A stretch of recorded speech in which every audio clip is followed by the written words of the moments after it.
ഇന്നത്തെ ക്ലാസ്സിൽ നമ്മൾ ഡിസ്കസ് ചെയ്യുന്നത് ആസ്മക്ക് ക്ലിയർ ചെയ്യാനുള്ള സ്പെഷ്യൽ മുദ്ര. അത് ഒരു മുദ്ര നമ്മൾ ചെയ്യുന്നുണ്ട്.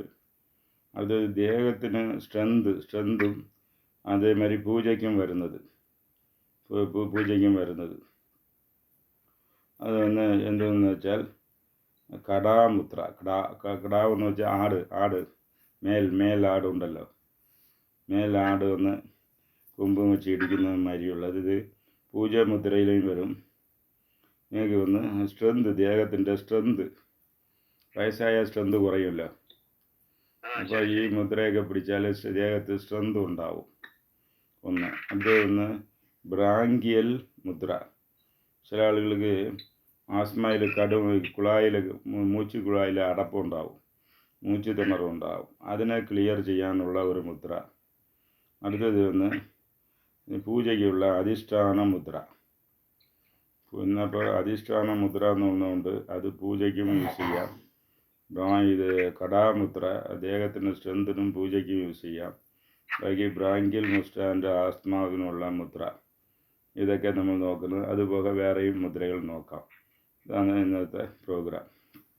അപ്പോൾ ഈ ആസ്മ ക്ലിയർ ചെയ്യാൻ, ആസ്മ ഇപ്പോഴൊക്കെ കുറവ്, മുമ്പൊക്കെ ഒരുപാടുണ്ട്. ഇപ്പോൾ കുറവെന്ന് പറയാൻ കാരണം ഇപ്പം മെഡിസിൻസൊക്കെ വന്നിട്ടുണ്ട്.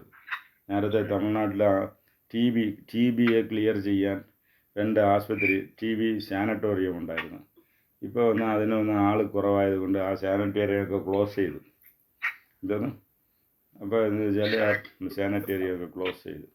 എന്നാലും ചില സിറ്റുവേഷനിൽ ഡ്യൂ ടു അലർജി അല്ലെങ്കിൽ വൈറ്റ് കാർപ്പസിൽ ആസ്മ വരുന്നതിന് മെയിനായിട്ടുള്ള കാരണം വൈറ്റ് കാർപ്പസിലിൻ്റെ വാൾസ് വീക്കാവുന്നതുകൊണ്ടാണ്. സെല്ലിന് റൗണ്ടായിട്ടൊരു വാൾവുണ്ട്, അത് വീക്കായി അത് പൊട്ടിപ്പോകുമ്പോൾ വൈറ്റ് സെല്ലിൻ്റെ അകത്തിരിക്കുന്ന ഫ്ലൂയിഡ് സൈറ്റോപ്ലാസം പുറത്ത് വരും. ഇത് പുറത്ത് വന്നാണ് ആസ്മ, അതായത് വീസിങ് ഉണ്ടാകുന്നത്. ആ വീസിങ് ഉണ്ടാകുമ്പോൾ എന്ന് വെച്ചാൽ ആ പ്രാബ്ലത്തെ ക്ലിയർ ചെയ്യാൻ മുദ്ര മാത്രമല്ല, ഇതിൻ്റെ കൂടെ ആടാതോടകം, അതുപോലെ കണ്ടം കത്തിരി, മുസുക്ക, ഇതേമാതിരി ഒരു പൗഡറും കൂടെ നിങ്ങൾ യൂസ് ചെയ്താൽ ആസ്മ ശരിയാകും. അതിന് സിദ്ധവൈദ്യ ക്ലാസ്സിൽ ഞാൻ പറഞ്ഞു.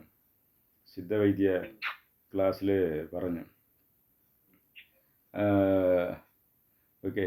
ഇപ്പോൾ ഈ മുദ്ര ഇതെന്ന് വെച്ചാൽ ആസ്മയുള്ള മുദ്ര എന്ന് പറഞ്ഞാൽ ഇങ്ങനെ കയ്യെ ഇങ്ങനെ വെച്ച് ഇങ്ങനെ വെച്ച് ഈ വിരൽ ഇങ്ങനെ കൊണ്ടുവയ്ക്കണം. ഇപ്പോൾ ഈ നടുവിരൽ ഇങ്ങനെ കൊണ്ട് കണക്ട്, അടുത്ത് തുടരുത്, വെച്ച് പിടിക്കണം. വെച്ച് പിടിച്ചോണ്ടേ ഇരുന്നാൽ ഇവിടെ നിന്ന് എനർജി ലങ്സിന് പോകുന്നത് നല്ലവണ്ണം ഫീലാണ്. കുറച്ച് താത്ത് പിടിക്കും, അങ്ങനെ വെച്ച് നേരെ പിടിക്കും. കയ്യെ നേരെ നൂത്ത് പിടിക്കും, വെർട്ടിക്കൽ.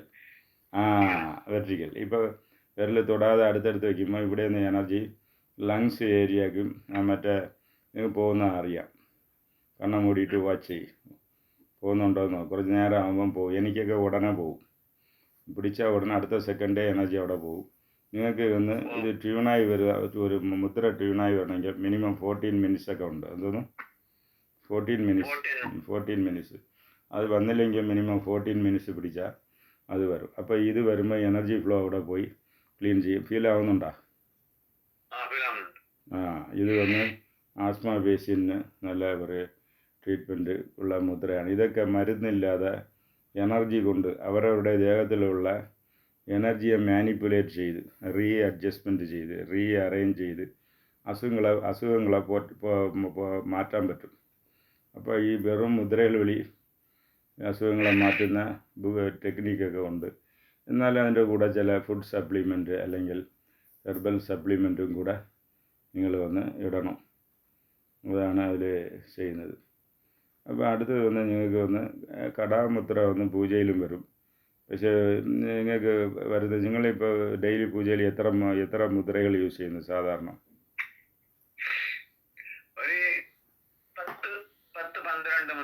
മുദ്ര. പക്ഷേ അത് നിങ്ങളുടെ ചേട്ടൻ്റെ അടുത്ത് വേറെ വയസ്സായ ആളുകളുണ്ടെങ്കിൽ അവർ ഇന്നും ഒരുപാട് പേര് പറയും. നിങ്ങളുടെ അടുത്ത് വീട്ടിൻ്റെ അടുത്ത് സീനിയർ ഉണ്ടോ? വയസ്സായ പൂജാരികളുണ്ടെങ്കിൽ അവരുടെ ചോദിച്ച് 12 അല്ലെങ്കിൽ നിങ്ങൾ കൂടുതൽ കുറഞ്ഞത് ഒരു 108 മുദ്രയെങ്കിലും ഉണ്ടാവും. നിങ്ങൾ ഇനിയും ഒരു 13 കൂടെ പഠിക്കണം.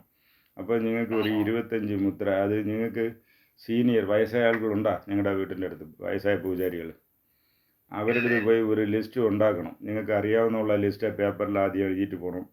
അവരുടെ അടുത്ത് പോയി നിങ്ങൾക്ക് അറിയാത്ത മുദ്രകളുടെ പേരുകൾ പറഞ്ഞു തന്നാൽ അവരെ കാണിച്ചു തരും. ഇല്ലെങ്കിൽ നമുക്ക് വന്ന് അതിനെ ട്രേസ് ചെയ്യാം. എന്നുവെച്ചാൽ നിങ്ങൾക്ക് ഇവർക്ക് ക്ലാസ് എടുക്കണമെങ്കിൽ കുറഞ്ഞത് ഒരു 25-30 മുദ്രയെങ്കിലും പറഞ്ഞു കൊടുത്താൽ ഒരു ചെറിയ ഒരു കോഴ്സ് മാതിരി നമുക്ക് ഡിസൈൻ ചെയ്യാൻ പറ്റും. ഓക്കെ. അപ്പോൾ പൂജയ്ക്ക് ഇപ്പം നിങ്ങൾക്ക് തമിഴ്നാട്ടിലുള്ള മുദ്ര അത്രയും എൻ്റെ കയ്യിലുണ്ട്, 108 മുദ്ര ഉണ്ട്. അപ്പോൾ നിങ്ങൾ 12 മുതൽ അവിടെയും കൂടുതൽ ഇരിക്കാൻ ചാൻസ് ഉണ്ട്. കാരണം വെച്ചാൽ കേരളത്തിലുള്ള താന്ത്രിക് മെത്തേഡ് താന്ത്രിക് മെത്തേഡിൽ മുദ്രകളാണ് കൂടുതൽ. തമിഴ്നാട്ടിലുള്ള പൂജയ്ക്ക് അലങ്കാരം കൂടുതൽ, അഭിഷേകം കൂടുതൽ, അലങ്കാരം കൂടുതൽ, മന്ത്രങ്ങൾ കൂടുതൽ, മുദ്രകൾ കുറവ്. മുദ്രകൾ കുറവ്. കേരളത്തിൽ അഭിഷേകം അലങ്കാരമൊക്കെ കുറവാണ്. കണ്ടിട്ടുണ്ടോ? ചെറിയ ഒരു അലങ്കാരം, എല്ലാം ചെറിയ രീതിയിൽ മുദ്രകളെ കൂടുതൽ ചെയ്യും. അപ്പോൾ മുദ്രകൾക്ക് മാച്ചായി മാറാറുണ്ടല്ലോ. ചെണ്ട അടിക്കുന്നത് കണ്ടിട്ടുണ്ടോ? ചെണ്ട അടിക്കുന്നതും മുദ്രയ്ക്കും കണക്ഷനുണ്ട്. അകത്ത് വന്ന് പൂജാരി മുദ്ര ചെയ്യുമ്പോൾ അത് കണക്കാക്കി ചെണ്ട അടിക്കും. അപ്പോൾ ചെണ്ട അടിക്കുമ്പോൾ ആ ക്ഷേത്രത്തിൻ്റെ അകത്തും പുറത്തും ഒരു എനർജി ഫ്ലോ ഉണ്ടാവും. ഈ മുദ്രയും ചെണ്ട അടിക്കുന്ന രണ്ടും കമ്പൈനായി ഒരു ഭയങ്കരമായിട്ടുള്ള എനർജി ഫ്ലോ ഉണ്ടാവും. നട തുറക്കും മുമ്പ് അടിക്കുന്ന ഇതാണ് നടക്കുന്നത്. നട തുറക്കും മുമ്പ് അകത്തിരുന്ന് തിരുമേനിയും മുദ്രകൾ ചെയ്യും, പുറത്തിരുന്ന് മാറാറും ഇപ്പോൾ ഉടുക്കൊക്കെ അടിക്കുന്നത് ഇതിനും മാച്ചായി പോകണം. പോയാൽ ഒരു എനർജി ഫ്ലോ, മാച്ചായില്ലെങ്കിൽ ഡിസ്റ്റർബൻസ്. അതിന് ഒരുപാട് കഥകളൊക്കെ ഉണ്ട്. ഓക്കെ. ഇപ്പം നിങ്ങൾക്ക് കടാമുദ്ര എന്ന് പറയുന്നത് ഇതാണ് കടാമുദ്ര. ഇങ്ങനെ വെച്ച് നോക്കണം. ഇത് കിടാവിൻ്റെ തലമാരി, ഇത് കൊമ്പുമാരി, സൈഡിലുള്ള കൊമ്പുമാരി തലമാരി വരുന്നുണ്ട്. ഇങ്ങനെ നിങ്ങൾ കുറച്ച് നേരം പിടിച്ചുകൊണ്ടിരുന്നാൽ നിങ്ങൾക്ക് ഒരു സ്ട്രെങ്ത് വരും. സ്ട്രെങ്ത് എന്ന് മേലിൽ വെറിലിറ്റി, അതിൻ്റെ പേര് വെറിലിറ്റി. ജെൻസിനുള്ള സ്ട്രെങ്തിന് പേര് വെറിലിറ്റിയാണ്. സെക്സ് ചെയ്യാനുള്ള പവർ ഇൻക്രീസ് ആവും. കിടാവിനുള്ള പവർ അറിയാമോ? ഒരു ദിവസത്തിന് 40 ഫീമെയിൽ ഗോട്ടിനെ അതിന് മേറ്റ് ചെയ്യാൻ പറ്റും. മറ്റാർക്കും പറ്റും. ഹാൾസിന് പറ്റില്ല. ഹാൾസിന് മാക്സിമം പവറുള്ളത്, ഈ മേറ്റിംഗ് പവറുള്ളത് ഈ കിടാവാണ്. അതുകൊണ്ട് ഈ ആട് വളർത്തുന്നവൻ ഈ ഇതുകളൊക്കെ മേയ വിടുമ്പോൾ ഇതിനെ കെട്ടിയിടും, അല്ലെങ്കിൽ ഒന്നിനെ മേയാൻ വിടില്ല. അത്ര 40 വരെ മേറ്റ് ചെയ്യാനുള്ള പവറുള്ളതാണ്. അപ്പോൾ ഇത് വരുമ്പം വെറിലിറ്റി ഇൻക്രീസ് ആവും. ഇങ്ങനെ ചേർത്ത് പിടിക്കണം. ഇങ്ങനെ ചേർത്ത് പിടിക്കണം. നല്ല ടൈറ്റായി ചേർത്ത് പിടിച്ചാൽ നിങ്ങൾക്ക് എനർജി ഫ്ലോ ദേഹത്ത് എവിടെയൊക്കെ പോകുന്നു എന്നുള്ളത് വാച്ച് ചെയ്യും. കുറച്ച് നേരം വാച്ച് ചെയ്യുമ്പോൾ നിങ്ങൾക്ക് അത് മനസ്സിലാവും.